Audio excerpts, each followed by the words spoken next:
Welcome to the Three Takeaways podcast, which features short, memorable conversations with the world's best thinkers, business leaders, writers, politicians, scientists, and other newsmakers. Each episode ends with the three key takeaways that person has learned over their lives and their careers. And now your host and board member of schools at Harvard, Princeton, and Columbia, Lynn Thoman. Hi, everyone. I'm Lynn Thoman. Welcome to another episode. Today, I'm delighted to be here with Michael McFaul, former ambassador to Russia. I'm excited to find out what Vladimir Putin is really like and get an inside account of what Putin wants, what's really going on in Russia, and U.S.-Russian relations. Welcome, Mike, and thanks so much for our conversation today. Thanks for having me. Good to be back with you. Let's start with some perspective. As you have said, we forget how quickly things change. In 2010, the U.S. was signing the first major arms control treaty with Russia in decades, working together with Russia to stop Iran from acquiring a nuclear weapon, and working with Russia in efforts to stop the Taliban and al-Qaeda in Afghanistan. Russia was popular in the U.S. and America was popular in Russia. Your appointment as ambassador to Russia by President Obama 2 years later in 2012 should have been the opportunity of a lifetime to bring Russia and the U.S. together. Since you had thought about, written about, and worked toward closer relations with Russia since your high school days. It was not. The relationship soured, although nothing fundamental in U.S. policy toward Russia changed. What happened? What happened?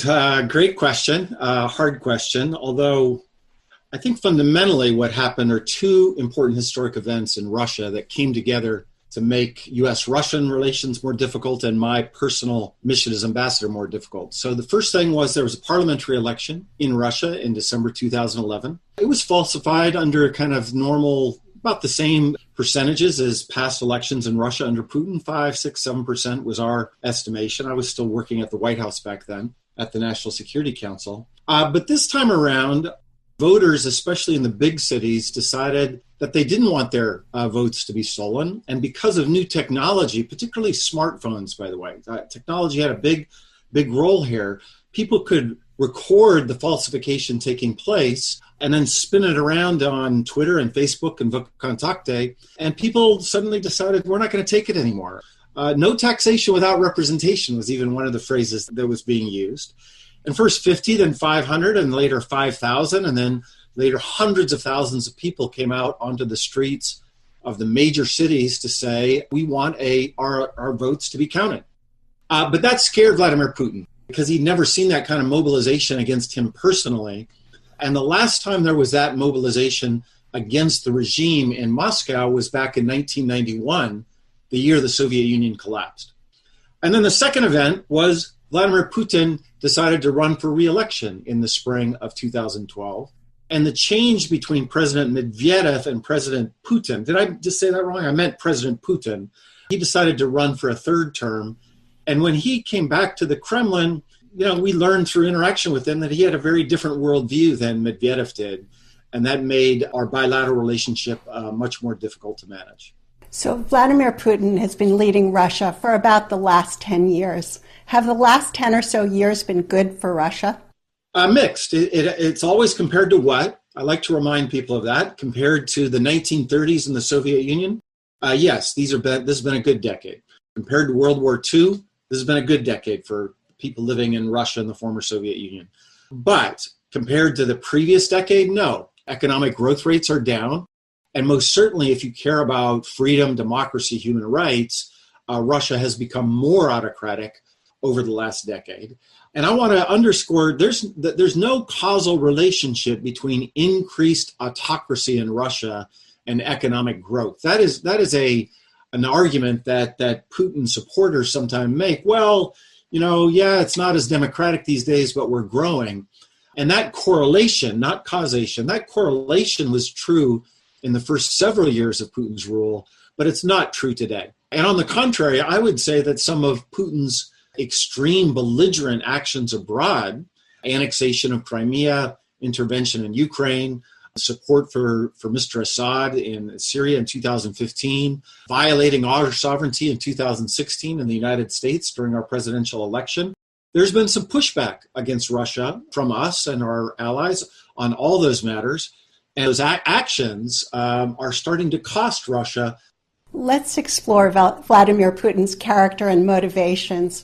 Why was the dissolution of the Soviet Union such a formative event for him? How did it shape his perspective? Well, that's a really intriguing question, actually, because the standard answer is what he said on the record well after it when he was president, that it was the greatest tragic event of the 20th century. And we know the 20th century is filled with communism, fascism, World War II, and that's what he said, right? But if you look more closely at his history, I think it's a little more complex than that. Yes, he was a KGB officer working in East Germany, a counterintelligence officer, and you don't sign up for the KGB in the 1970s unless you support the Soviet Union. But for the next decade, Vladimir Putin was an opportunist. He joined with the Democrats. He didn't come back to independent Russia and sign up with the communists to recreate the Soviet Union. He signed up with a very pro-Western, democratically oriented mayor in St. Petersburg, Anatoly Sobchak. And then in the mid-90s, he didn't join the anti-establishment, anti-Yeltsin forces. He joined Boris Yeltsin. He worked in the Kremlin for Boris Yeltsin. I don't think he is a man of firm convictions with respect to those issues. However, over time, I do believe he's become more paranoid about the West. Before, he toyed with the idea of Russia being part of Europe, joining the G8, cooperating with the liberal international order. Today, he's in a very extreme paranoid posture towards the West. He does truly believe that we are out to get him, that we are trying to overthrow his regime. He's wrong about that. I want to be clear about that. But with age, he's become increasingly paranoid, I would say. So you've met Putin in person. You've even been to his country house. What is he really like? Well, I think he's changed over the years. I actually met him first in 1991, a long time ago, when he was working in the mayor's office in St. Petersburg. Over time, he's become extremely arrogant. Remember, he's been in power for 20 years. So if you go back and you look at photos and tapes and videos of him in his early years, he was not as arrogant. He didn't know how to run the economy. He was the new guy on the block with respect to foreign policy. And so he deferred a lot more back then to his experts. So he doesn't listen to his government and his advisors hardly at all. And two, he also doesn't think he has many peers left on the international stage. I think Angela Merkel, the Chancellor of Germany, is probably the last one that he believes is in the same category as him. Number two, you always need to remember when you meet with Vladimir Putin, he's a very smart guy, and he was trained as a counterintelligence officer.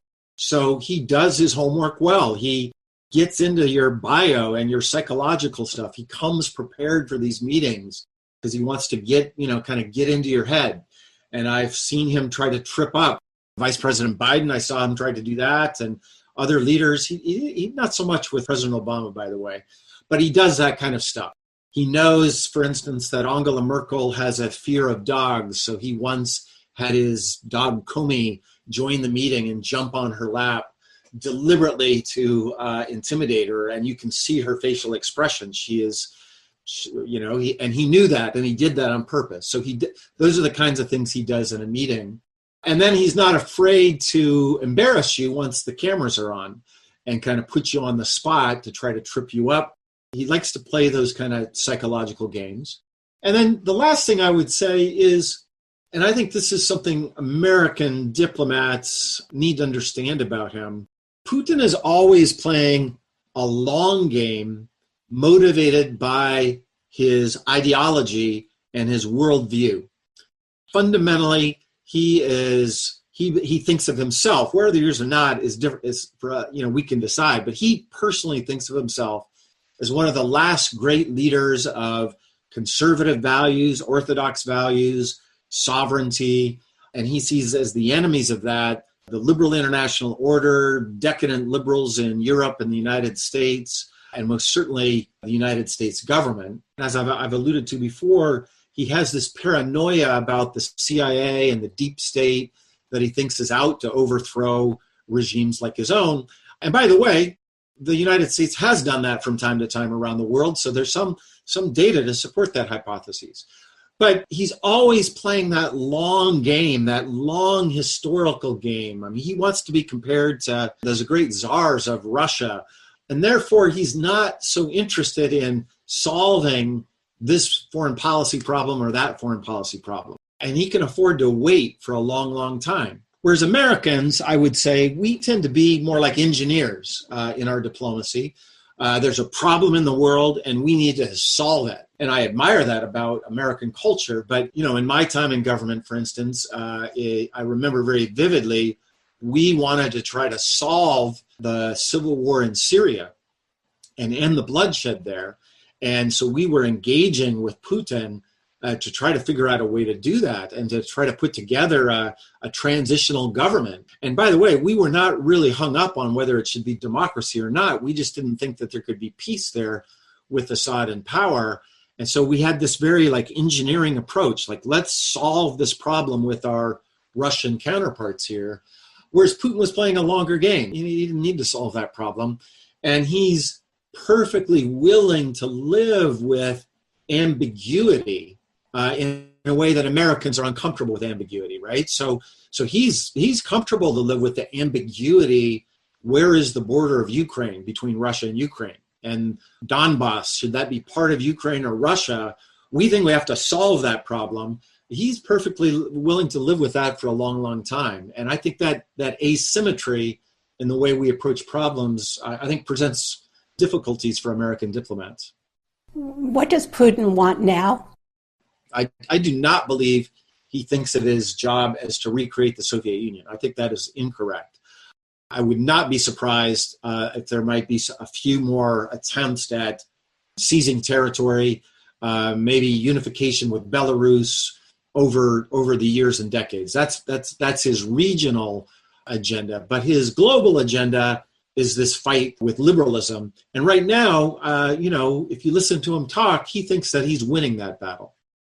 Well, he again, as defined by him, I want to keep saying that, right? Because the way he defines conservatism and the way I define it would be very different. But as defined by him, he thinks he is, a conservative, family values, traditional leader in opposition to decadent Western liberalism. For instance, he speaks out against LGBT rights all the time, and that's the West has gone too far down that road. We need to return to Orthodox Christian values. He speaks a lot about Christian values too, right? Russian Orthodox Christian values.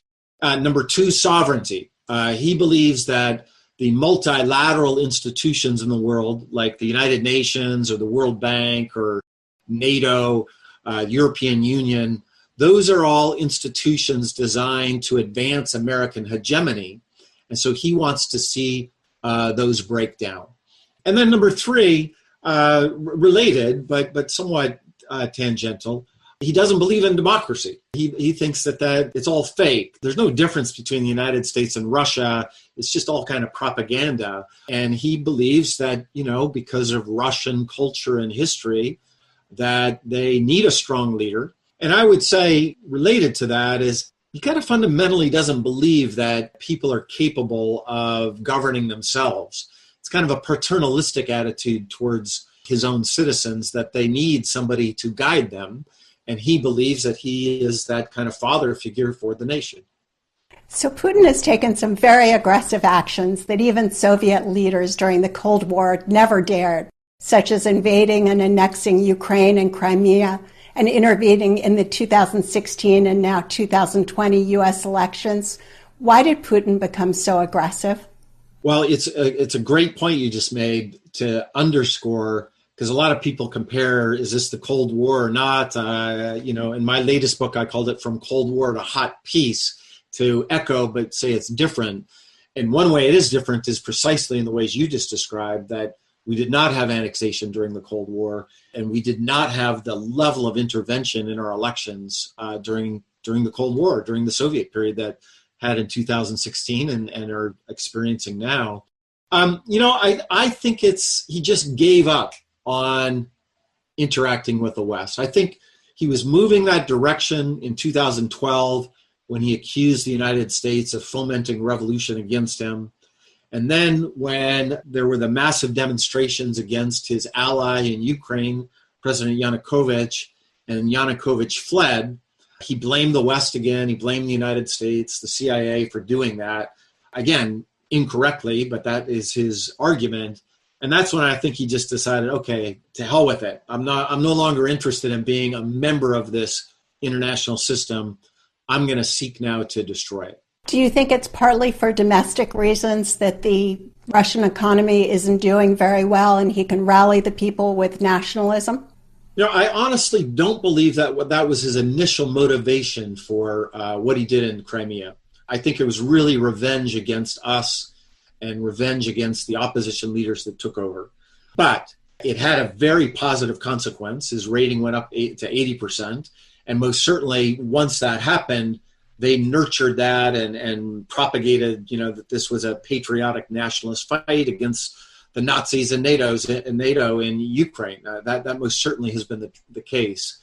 What is interesting today is that's faded away. The bump he got from 2014 is completely gone. And I think increasingly Russians are of the mind that it wasn't so great for us, and they're more concerned with their domestic economic issues than this kind of Russian imperial ambition.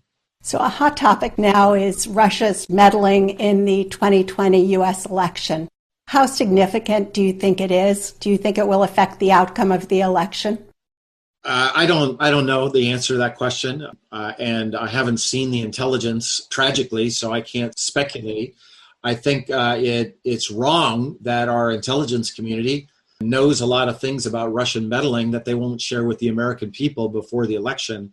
That's just wrong in my view, and it then creates incentives for people to leak and talk about it that may not be accurate. And so I think Americans should know what the Russians are doing before Election Day. What does the poisoning of Alexei Navalny tell us about Vladimir Putin's Russia? Well, I want to be careful. I don't know exactly what happened yet. I most certainly hope that there'll be an international investigation. A domestic one wouldn't lead to any results. Two things I would say. One, Novichok is a poison that is controlled by the Russian government. You just don't walk into the store and pick that up and use that. And we know that it was used against Mr. Skripal in 2018, and nobody has any doubt that that was done by Russian agents. But let's speculate, for instance, that somehow Putin wasn't involved or wasn't in direct control. Well, that's equally damning. That means that he's not in control of his own government, his own intelligence officers. That's equally scary to me. And I do think it crosses a Rubicon. I mean, this is something, it's just horrible what happened to Mr. Navalny. And I'm really disappointed in the reaction of the U.S. government that we haven't done anything about it. We haven't sanctioned anything about it. The President of the United States, a month later, just a few days ago, wouldn't even acknowledge that it happened. He said, we should talk about this later. Whether we can do anything about it is a different kind of debate. But there is right and wrong in the world. There is good and evil in the world. This is evil, what happened to Alexei Navalny. And there used to be a time when the United States, and I mean Democrats and Republicans in our society, tend to side with good against evil. And I just hope we might get back to remembering that time again in the future. Looking ahead, where do you see Russia in 10 years? Oh, I don't know. Social scientists are not very good at predicting the future. And by the way, neither is the intelligence community.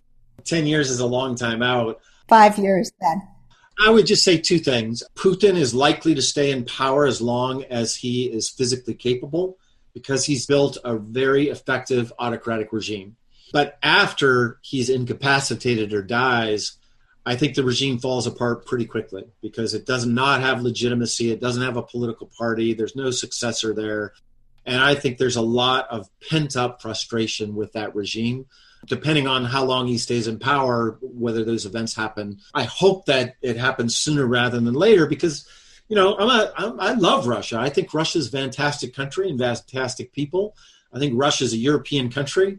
And I look forward to the day that Russia can be a boring, democratic European country just like the rest.